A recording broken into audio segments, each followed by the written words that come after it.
Olá, Sapiens! Sejam bem-vindos a mais um DR das Dietas. Meu nome é Estevam Mateus, eu sou psicólogo e empreendedor digital.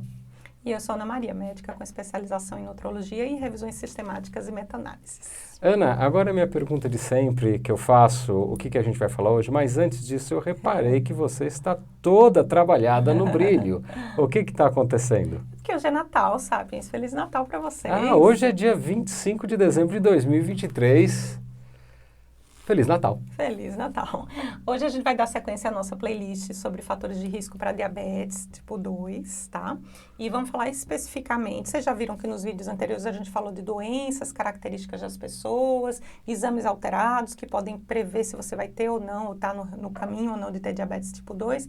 E agora a gente vai falar sobre dietas, estratégias alimentares e algumas comidas específicas. Para você, Sapiens, que não tem diabetes ou que você ainda que não tem diabetes, ou não vai ter, ou tem parentes que têm, fique até o fim para aprender muita coisa interessante nesse vídeo. E até o final, né, desse vídeo. E não esqueça de curtir, compartilhar. Como são os 3 Cs? Curtir, compartilhar... E comentar.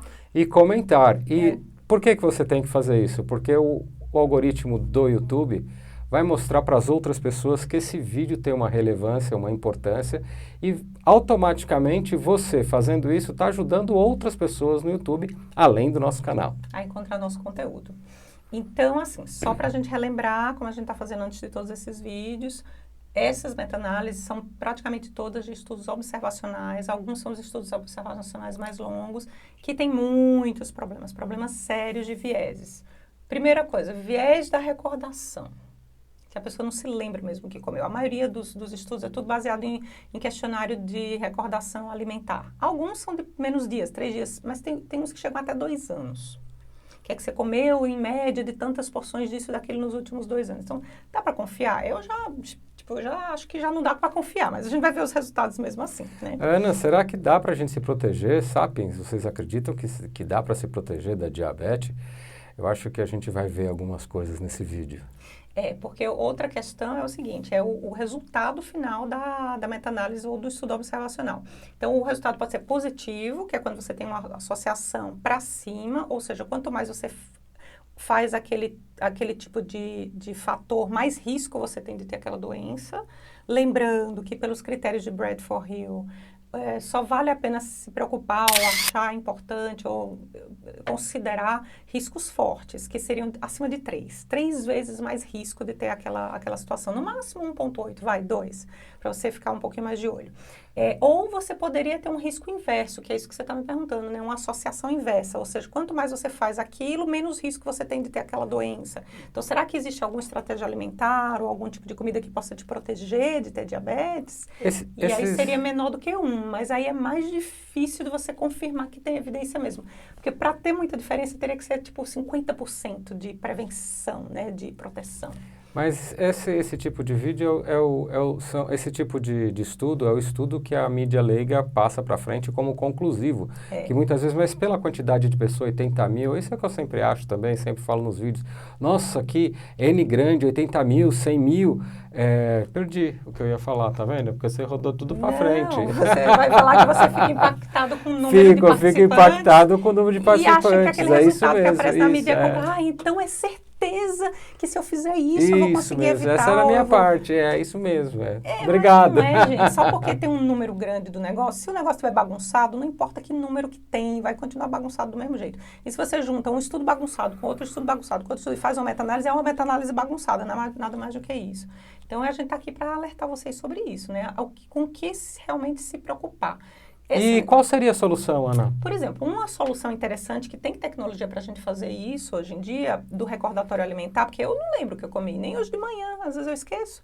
Uma solução seria aplicativos dos participantes dos estudos, que eles na hora eles registrassem o que eles realmente estão comendo. Tem até uns estudos que já fizeram com foto, então eles fazem uma estimativa daquele visual, do peso das coisas, para a pessoa não ficar tão longe da realidade, porque a pessoa subestima mesmo, sabe? A pessoa subestima o quanto que comeu, principalmente dos vieses, né? O que a pessoa acha que é mais saudável, ela coloca que é mais. O que ela acha que é menos saudável, ela coloca que é menos. Isso é natural do ser humano, ele quer sempre agradar, não é mesmo?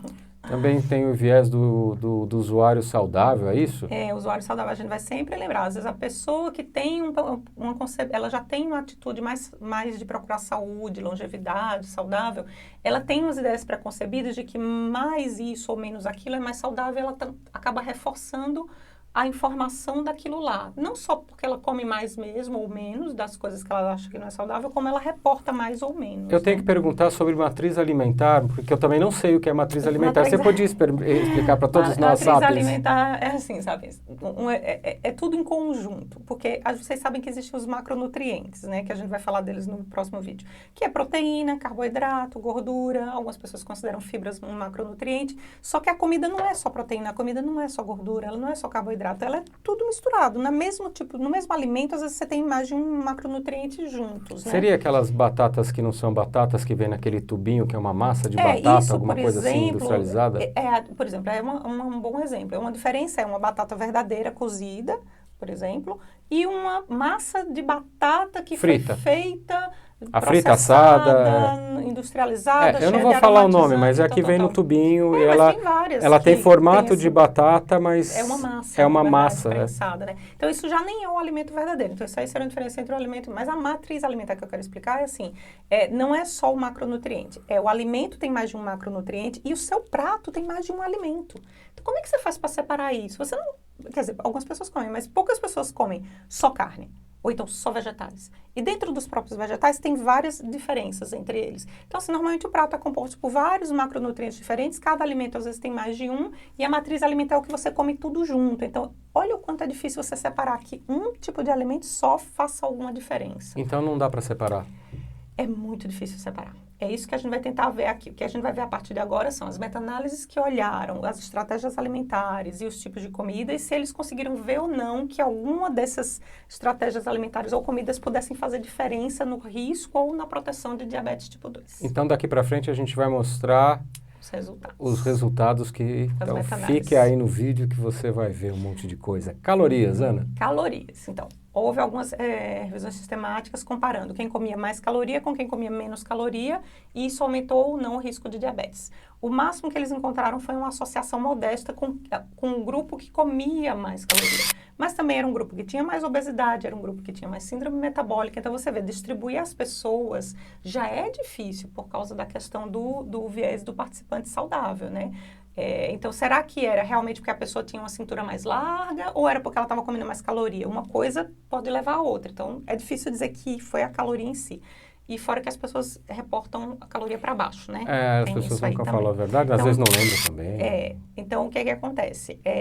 Todos esses estudos que viram calorias ou que compararam, por exemplo, quantas refeições a pessoa fazia, quem comia menos vezes, quem comia mais vezes, ou quem pulava o café da manhã, quem não pulava o café da manhã, ou foram evidências fracas, no máximo modestas em relação à caloria, ou foram evidências nulas. Ou seja, não tem uma certeza nas evidências científicas ainda, sapiens, de que você pular o café da manhã, ou comer menos vezes por dia, ou comer mais ou menos caloria, é o que vai te dar diabetes. Pode ser que tenha, mas não está comprovado, tá? Qual a próxima coisa que a gente vai discutir?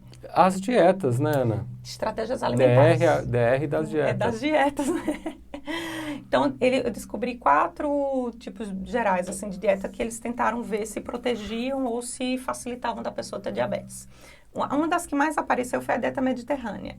A dieta mediterrânea e a dieta DASH, eles também aglomeraram como se fosse dieta de comportamento de dieta saudável, né? Porque tem todo aquele estereótipo do que é saudável.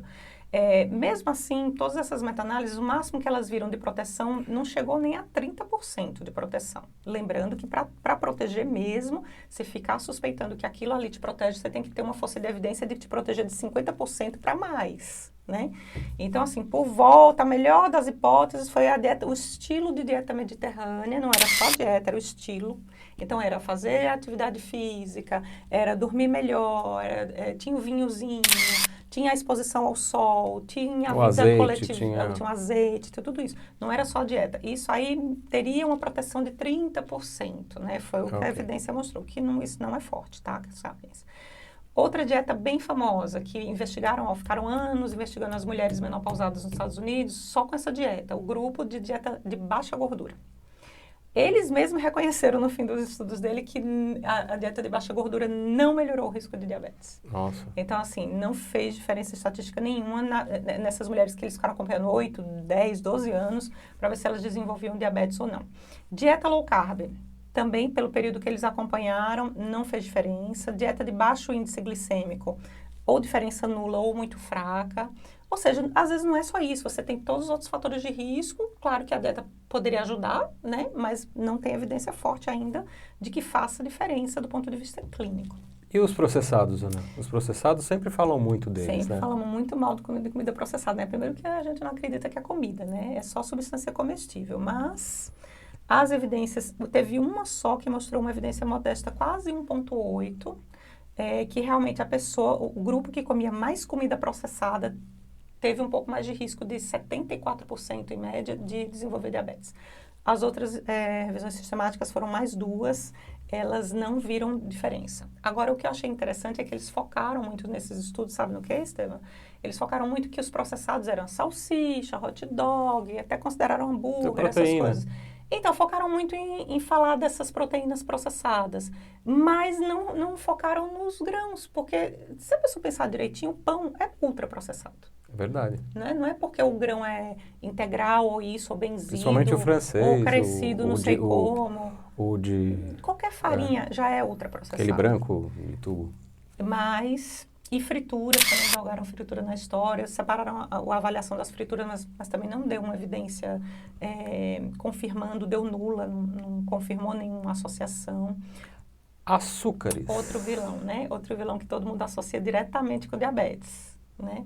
É a mesma coisa, pode ser parecido com a história da proteína com insuficiência renal. A pessoa acha que é a proteína que causa doença renal só porque quem tem doença renal não pode comer tanta proteína. O açúcar pode ser que esteja no mesmo caminho. A pessoa acha que é o açúcar que causa o diabetes só porque o diabético não pode comer açúcar. Mas pode ser que não seja ele sozinho, sapiens. Pode ser que tenha várias outras coisas. O que existe de evidências em relação às meta-análises de açúcar para risco de diabetes é que ou as evidências não existem, são nulas ou são fracas. Tá? Ficou assim no máximo 1,26, 1,38 de aumento de risco. Né? E os adoçantes, Ana, que o pessoal sempre fala que o adoçante faz não sei o que no intestino, que não sei o que pá. Tem essa teoria, né? Que o intestino, o adoçante atrapalha o microbioma e facilita você ter diabetes. Se basearam nessas evidências aqui super fracas, ó, 1,21, 1,08. Quer dizer, 8%, isso é muito pouco. Lembrem-se do Bradford Hill. É 3 vezes para cima que você tem que ter impacto. A gente falou nos vídeos. Vamos colocar um card aqui daquele vídeo. Vamos, sempre do Bradford Hill aqui, porque ele tá virando um dos meus ídolos. E sucos de fruta? Mas outro fator de confusão que acontece com os adoçantes é o seguinte. Os adoçantes, você não sabe quem veio primeiro, o ovo ou a galinha. Se a pessoa já está preocupada de não ter diabetes, é por isso que ela come adoçante, é por isso que houve essa associação. Entendeu? Ou é o adoçante mesmo. Não dá para descartar uma coisa ou outra, tem muita confusão. Não existem trabalhos assim com evidências randomizados, longos, que dê uma certeza disso. Então, se a gente fica com essa evidência observacional, é que não há certeza, não há uma evidência confiável da associação do adoçante com o diabetes. E sucos de frutas? Sucos de frutas. Frutas espremidas, aqueles concentrados de frutas. Olha as confusões. É adoçado ou não é? É concentrado ou não é? A fruta é fresca. Mas todo suco de fruta acaba ficando concentrado, né? Sim, isso. Porque perfeito. Você coloca muita fruta, né? Perfeito, exatamente. Mas você não pega um moranguinho e faz um suco aguadão. Não. Exatamente. Perfeito, bem lembrado. E além disso, você muitas vezes tira a fibra, porque você peneira. Verdade. Então, você destrói a matriz. Né, lembrando que quando tem fibra, tira uma quantidade de glicose porque ela absorve, né? Você evita da glicemia subir tão rápido. Mas mesmo assim, comparando essa confusão entre comer beber pouco suco de fruta ou muito suco de fruta, aí era mais entre o baixo e o alto consumo, tá? Não era assim, testando, tirar refrigerante e botar suco de fruta, por exemplo. Não teve esse teste. Era beber pouco quantidade de suco de fruta ou mais quantidade de suco de fruta. Ou evidência nula, ou associação nula, não existe associação, ou associação muito fraca para você achar que vale a pena clinicamente, né? E café? Aí café a gente toca num ponto, hein, que é nevrálgico para muita gente, né? É verdade, não tem gente que vive tomando café. Isso mesmo. A gente só abre o olho depois que toma café de manhã. É isso mesmo. Café mostrou umas evidências que seriam de proteção razoavelmente promissoras, tá? Assim, teve até um pouquinho mais de 30%. Teve 33%. Foi uma estimativa entre não tomar nada de café, ou muito pouco, ou tomar 6 xícaras de café por dia. Nossa, Mas muito, olha hein? só a diferença que tem que ter entre um grupo e outro para Não você aumenta a achar. pressão, não, hein? O problema é esse, é que assim, não vá se confiar, sabe? Só porque tem, eu vou diminuir em 30% minhas chances de ter diabetes, agora eu vou tomar 6 xícaras de café por dia. Não, porque isso pode trazer outros problemas, pode aumentar sua pressão, pode dar arritmia, pode deixar você sem dormir de noite, aí o seu sono pode te atrapalhar e te deixar pré-diabético no dia seguinte, com síndrome metabólica. Então, assim, tem muita coisa aí, como a gente está sempre falando, muito fator de confusão. A pessoa não vive só de café, só vive de outras coisas também. Então não dá para a pessoa confiar em beber 6 xícaras, estou protegendo 30%, eu bebo 12 e aí estou protegendo 60%. Não, até porque nem sempre na biologia e na nutrição você tem uma associação tão linear das coisas. Às vezes você tem o curva em U. Quanto mais você toma, depois começa a te fazer mal. Tem isso também, aí, né? Às vezes pouco demais é ruim e muito também Se eu passar de ruim. 2 cafés, já fico sem dormir até a semana toda. A semana toda, né? E água, Ana, mas tem que perguntar, água faz diferença? Então, estudaram para ver se faria diferença. Será que a pessoa que bebe Água mais não faz água... bem? Então, mas... Não faz bem, mais bem? Faz bem, mas será que faz diferença para o diabetes? Foi isso que eles testaram nas duas Parar meta-análises de comer e que eu beber achei. só água fica fininha, né? Também, né? Não tem nada, não tem nenhuma doença, morre, né? Só bebendo água.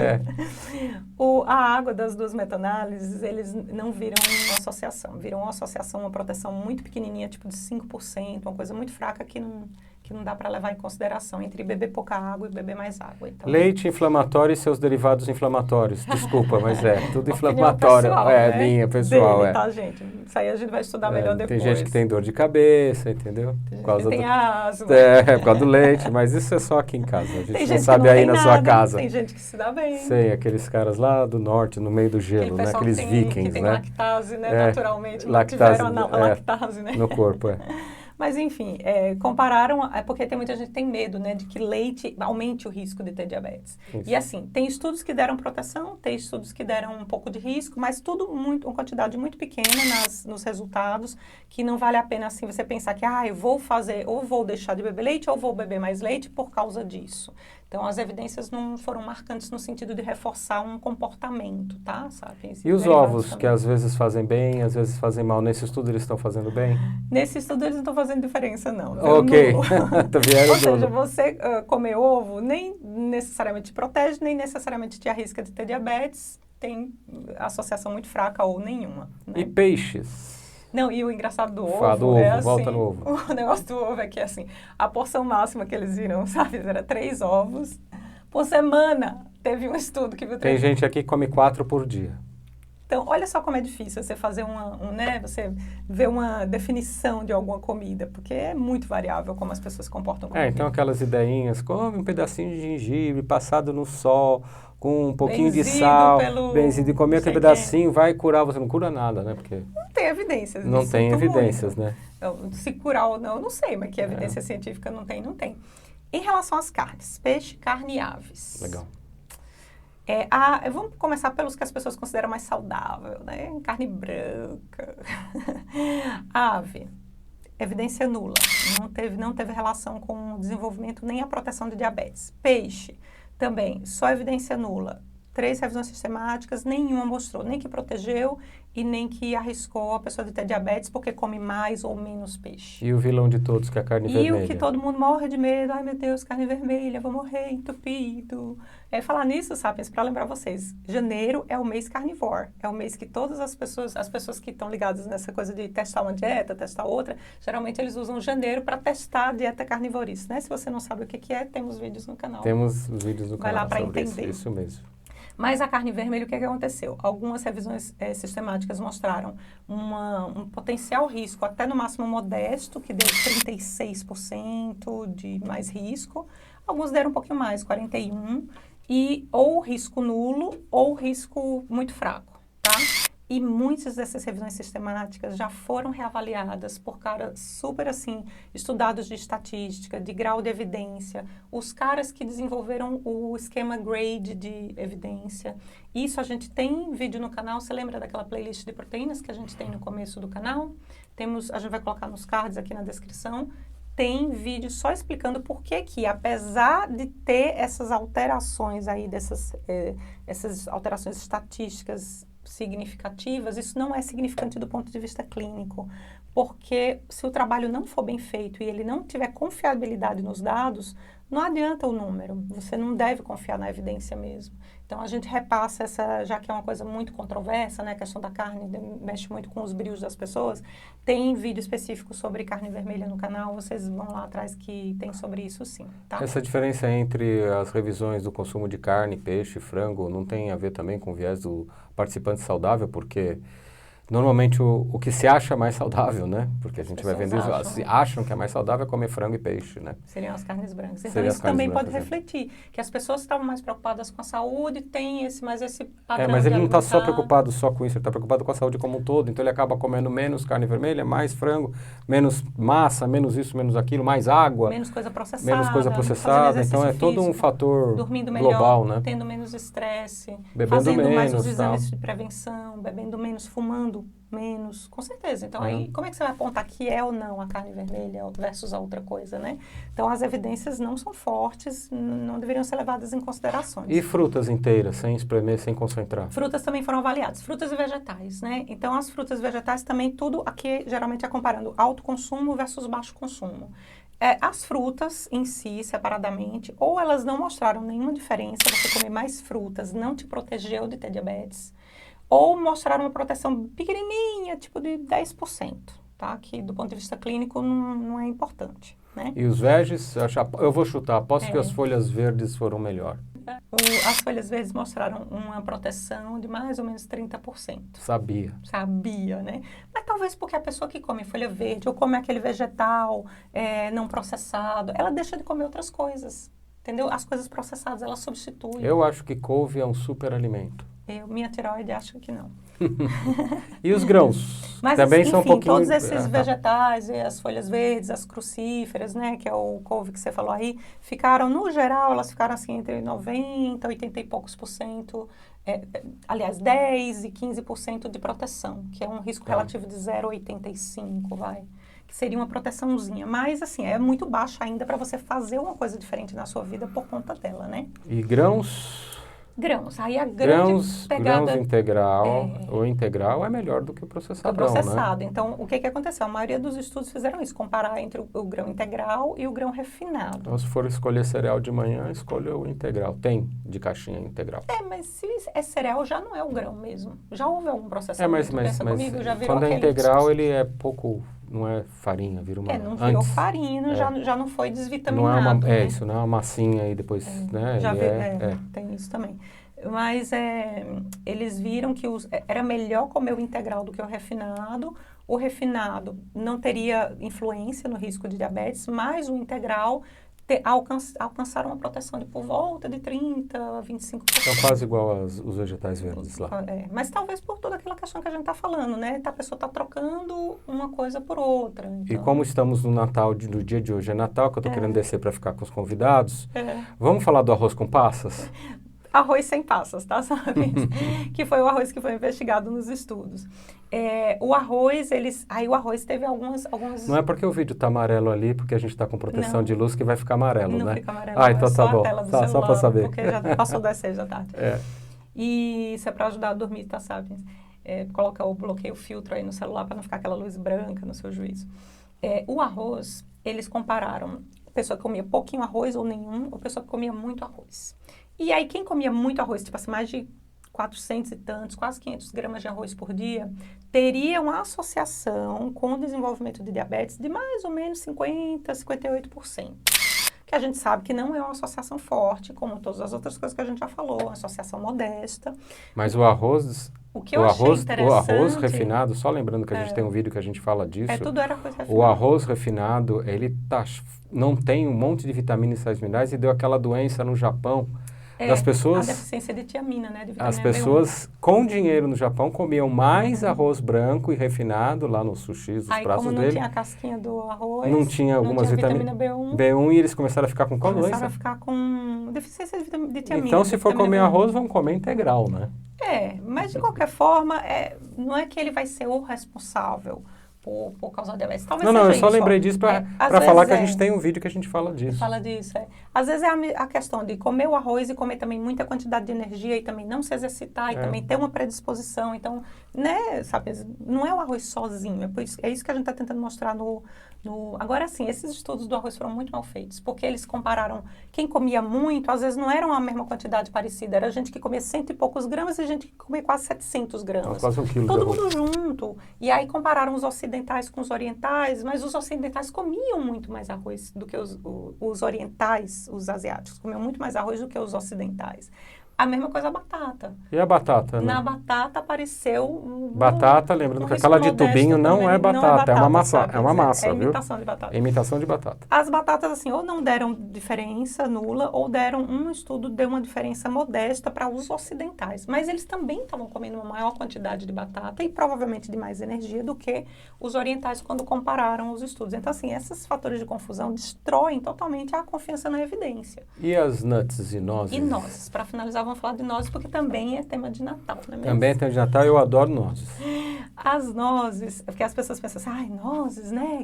Ai, Não, é tem saudável. aqueles óleos bons que dão bom pro cérebro. Tem os ômega 6 aí também nessas nozes, viu? Não é também tão santinho assim, não. E fora que a pessoa não come só uma ou duas, a pessoa come os Eu baldes como 80 mil. E aí a energia vai lá em cima, a caloria vai lá em cima. As nozes, eles tentaram ver se ela tinha um fator de proteção ou não, ou deu uma proteção muito bobinha, assim, pequena, de, sei lá, 12%, ou não deu diferença estatística nas meta-análises, ou seja, não é ela que vai te salvar do diabetes, tá, sabe? Ana, vamos para os resumos e conclusões desses Aí a conclusão, dados que você ficou todos. frustrado, você me falou, meu Deus, vai Mas proteger. então quer dizer que não adianta nada eu fazer os meus sucos verdes, as minhas dietas de gengibre, que não vai dar certo, porque a gente viu aí que nesses estudos todos nenhum tipo de comida salva. Eu só posso dizer uma coisa, não sei se salva ou não, mas não tem evidências. É só isso. E agora, Ana, o que você me diz, A gente então? não está aqui para dizer para você o que você tem que comer ou deixar de comer. Estou aqui para dizer as evidências. Não existe evidência de que nenhuma comida específica e que nenhuma estratégia alimentar específica, nem mesmo de energia, vá sozinha fazer você desenvolver ou vá te proteger de diabetes. Então isso daí é tudo negociação com você mesmo, né? Porque cada um tem que ter consciência do que é que vai escolher para comer naquele momento. Então, Só Ana, vamos falar o que realmente as pessoas precisam saber, que é muito importante. Não fique desanimado, decepcionado, Sapiens, porque esse vídeo não te mostrou que tem uma doença, uma comida, um superfood milagrosa que vai te proteger de diabetes. Agora não a gente vai falar os pontos fortes do vídeo, para você que ficou até aqui. Anteriores que a gente fez, esses sim mostram as verdadeiras associações mais fortes com diabetes tipo 2. E você sabendo quais são essas associações fortes, você vai dar um jeito de evitá-las. E tem vídeo de dietas aqui, né, Estevam? Isso temos. Várias dietas diferentes para você evitar essas coisas que a gente vai falar agora. Histórico familiar, 6 vezes mais riscos. Vamos colocar aqui, histórico familiar. Tá, 6 vezes mais risco de diabetes. Obesidade, chega a 9,5 vezes mais risco, aumentar o seu risco de diabetes. Ganho de peso de 2 a 3 vezes mais risco. O ganho de peso durante a vida, né? Sarcopenia, depois mais que morre obesidade. não ganha peso, perde, né? Então, é durante a vida mesmo. Sarcopenia mais obesidade, ou seja, falta de músculo e excesso de gordura. Não se levanta sem apoio. 3 vezes mais risco. 4 quase. Se levantar sem apoio, são 4 vezes mais risco. Que mais? Pré-diabetes. Ter pré-diabetes, 6 vezes mais risco. Aumenta. Sedentarismo, quase 6 vezes mais, Ana. Ou seja, não fazer atividade física aumenta 6 vezes mais o seu risco de ter diabetes. Que mais? Ter tido diabetes gestacional, 9 vezes. A gente tem vídeo sobre gestacional, gente.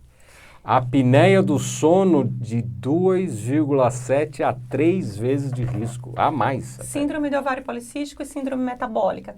3 vezes mais risco de desenvolver diabetes. Fibrose no fígado, gordura no fígado, 4 vezes. E já que a gente falou em fígado, o exame de uma das enzimas do fígado, de agressão GGT. crônica, a GGT alterada, alta, aumenta em 3 vezes seu risco de ter diabetes. Triglicérides alto, 9 vezes risco. Esse é o campeão, 9 vezes mais risco de desenvolver diabetes. HDL baixo, que é o colesterol bonzinho, aumenta 4,4 o risco de diabetes. Insulina em jejum alterada, 2 vezes risco. E o índice que faz a insulina com a glicose, que chama índice Roma-IR, realmente alterado, 3 vezes mais risco de desenvolver diabetes.